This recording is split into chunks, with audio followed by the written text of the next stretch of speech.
After China's repeated provocations, India hit back with Sushma Swaraj raising the matter in Parliament in Rajya Sabha, saying that India is still following the Panchsheel principle. Sushma Swaraj saying that India had to intervene at the tri-junction point to stop China's unilateral attempt to alter the status quo, as this would impact the security of the nation as well. She further added that India is willing to talk, but both nations first need to withdraw their troops.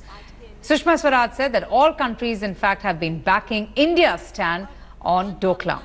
Okay, so that was Sushma Swaraj for the first time speaking on this matter in the upper house, in fact, saying that India is well equipped to defend itself against China. China ratcheting up the rhetoric every day by releasing provocative and threatening statements, indulging in warmongering. But there, the foreign minister speaking on the floor of the House on this matter, saying that India is well prepared to defend itself and has taken a decision to protect its own and also fulfill its commitment to Bhutan when it comes to the military standoff that has now gone on for a month. So that was Sushma Swaraj saying that they don't feel, India actually doesn't feel threatened in any way by the Chinese. I'm going to go straight across now to Executive Editor Gaurav Sawant. And Gaurav, this is a very firm rebuttal from the Foreign Affairs Minister for the very first time on this issue that has dragged on for almost a month now.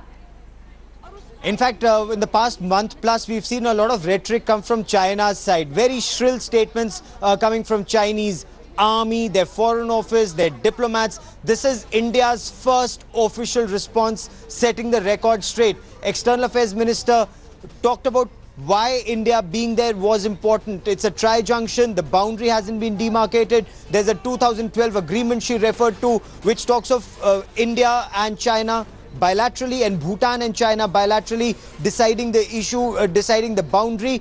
The fact that China unilaterally was trying to alter status quo, which would directly affect and impact India, that is why the Indian army went in on China's demand that India should withdraw unilaterally before talks can start on the subject. She said since China came first and unilaterally tried to alter the status quo, both India and China should withdraw and then dialogue should happen to sort out the matter. So India's on a very, as she said, legally and morally both on a very strong wicket.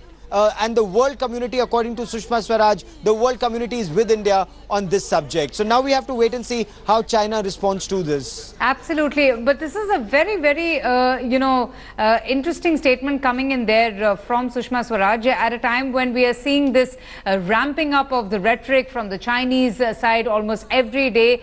Will this in any way send out a clear signal to the Chinese that even India is very closely monitoring the situation and they will not withdraw unless the Chinese troops do?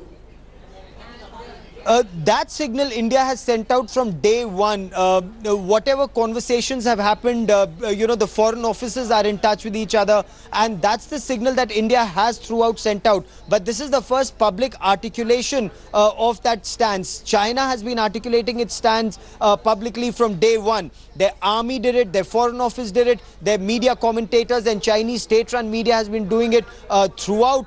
This is the first time that External Affairs Minister Sushma Swaraj has put the record straight. And she said that it's Bhutan also that issued a démarche that's protested China's actions. China is a huge country and Bhutan is a very small country. And yet, despite there being a boundary mechanism between the two countries, China was unilaterally trying to alter status quo on ground and build a road where it got its bulldozers and excavators. And how did that, Gaurav, how does that threaten India's security?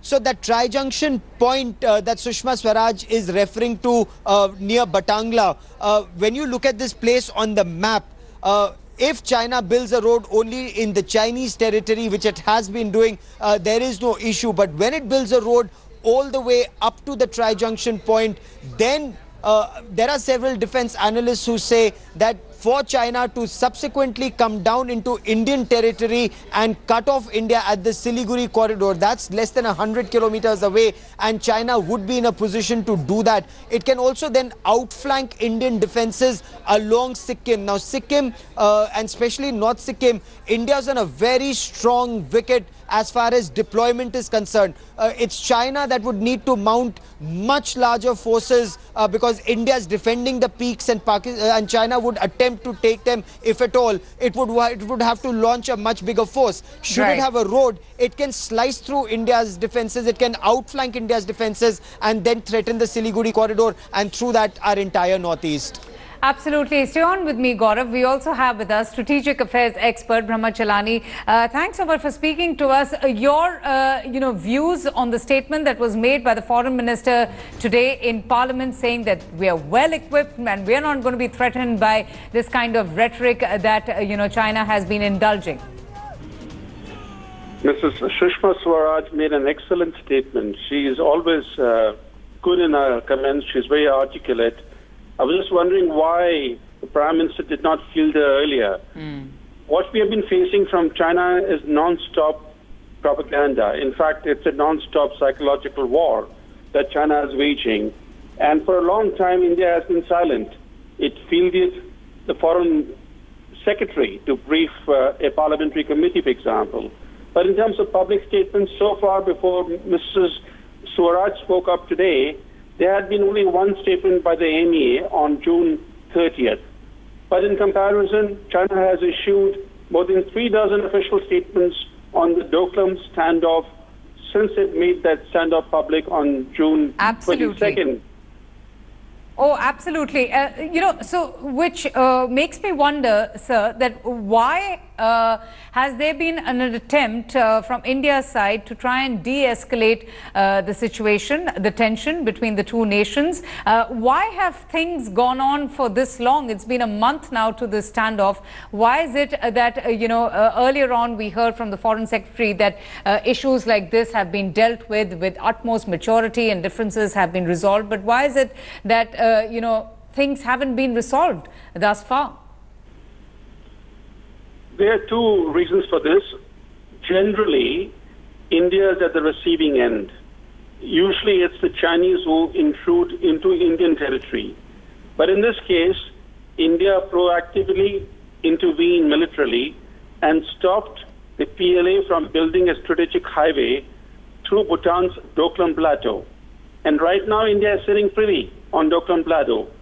In terms of geography and military logistics, there's no way the PLA can dislodge the Indian troops from Doklam Plateau. So there's no reason for India to get hyper about this standoff because it has the advantage. The disadvantage is with the Chinese, who are waging a psychological war and becoming very strident in their daily mounting of threats against India. But I think it also underscores one fact, that India is not well prepared to counter China's propaganda war. We have seen from the developments of the past 4 weeks how defensive India is in terms of its mindset, how reticent India is. In fact, India should be playing psychological hardball with China. And I'm glad that Mrs. Swaraj really today put the ball in China's court by saying that if you want the Indian troops out of the Doklam Plateau, China will have to withdraw its forces from the Doklam Plateau too. And that's the way to deal with the Chinese, to be on the offensive. If you are too defensive, you bring yourself under pressure.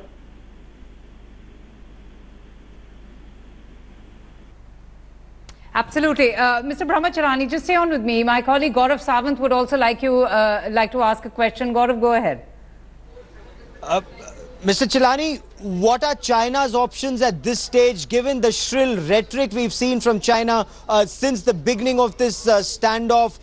We've seen their military exercises videos, we've seen their statements. Even today, their former Consul General in India said only 3 options for India in case India doesn't withdraw. Either they withdraw or capture or kill. So what are China's options, sir? Militarily, they have no credible option of seizing the Doklam Plateau. So their strategy is to compel India to back down through a psychological war campaign. They are hoping that India will wilt under the tremendous pressure that China is mounting. Unfortunately for the Chinese, they are unlikely to emerge victorious through their psychological war because India has too much at stake at the tri-junction. There is no way India can wilt under the Chinese pressure because hypothetically, if India were to wilt under Chinese pressure, then forever, India would have to endure strategic subordination to China and suffer strategic humiliation as a subordinate to China.